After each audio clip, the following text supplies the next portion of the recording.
আমাকে এভাবে এতিম করে দিল কেন? আমার বাবার হত্যার আমি বিচার পাই। কারা করেছে, কেন করেছে, এর সুষ্ঠু তদন্ত চাই। আমার বাবার হত্যার বিচার চাই আমি।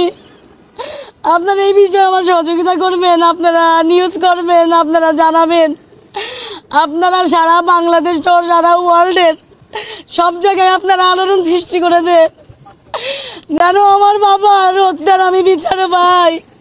কারা করেছে, কেন করেছে, এর সুষ্ঠু তদন্ত চাই এবং আমি এর শেষ পর্যন্ত দেখতে চাই যে তারা কেন করেছে, কি জন্য করেছে। আমি বিচার চাই, আমি বিচার চাই, আমি দেখতে চাই তারা যেন আমার সামনে তাদেরকে ক্রসে দিয়ে ফাঁসি দিয়ে মারা হয়েছে আমি যেন দেখতে চাই। আজকে আমি এতিম হয়ে গেছি, আজকে আমার পড়াশোনা শেষ হয়নি, আজকে আমি মাঝপথে। আপনারা সবাই জানেন আপনাদের পরিবারে সবারই সন্তান আছে, যার বাপ থাকে না, তার কেউ থাকে না, তারা এতিম হয়ে যায়।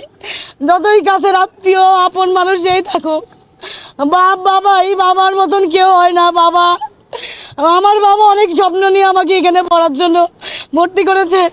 আমি পরীক্ষাও দিয়েছি, আমার সামনে রেজাল্ট দেবে, সে আমার বলে গেছে আমি ইন্ডিয়া থেকে এসে তোমার পরীক্ষার রেজাল্ট আমি চেক করবো, তুমি কি করেছো।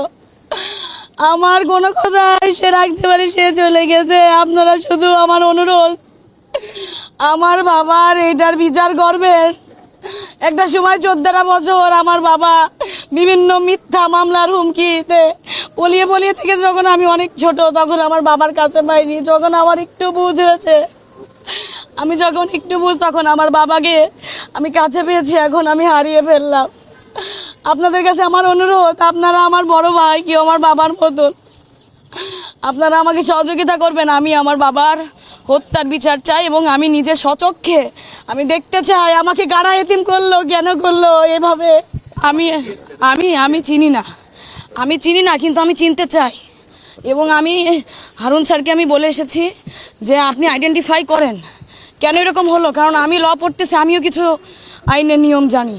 আপনি ইনভেস্টিগেশন করুন, আপনি দেখুন তারা কারা, আমাকে চিনান, দরকার আমি চিনতে চাই, আমি প্রকাশ্যে তাদের মৃত্যু দেখতে চাই।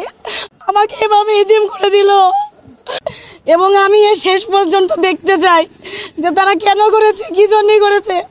আমি বিচার চাই, আমি বিচার চাই, আমি দেখতে চাই তারা যেন আমার সামনে তাদেরকে ক্রসে দিয়ে ফাঁসি দিয়ে মারা হয়েছে আমি যেন দেখতে চাই। আজকে আমি এতিম হয়ে গেছি, আজকে আমার পড়াশোনা শেষ হয়নি, আজকে আমি মাঝপথে। আপনারা সবাই জানেন আপনাদের পরিবার।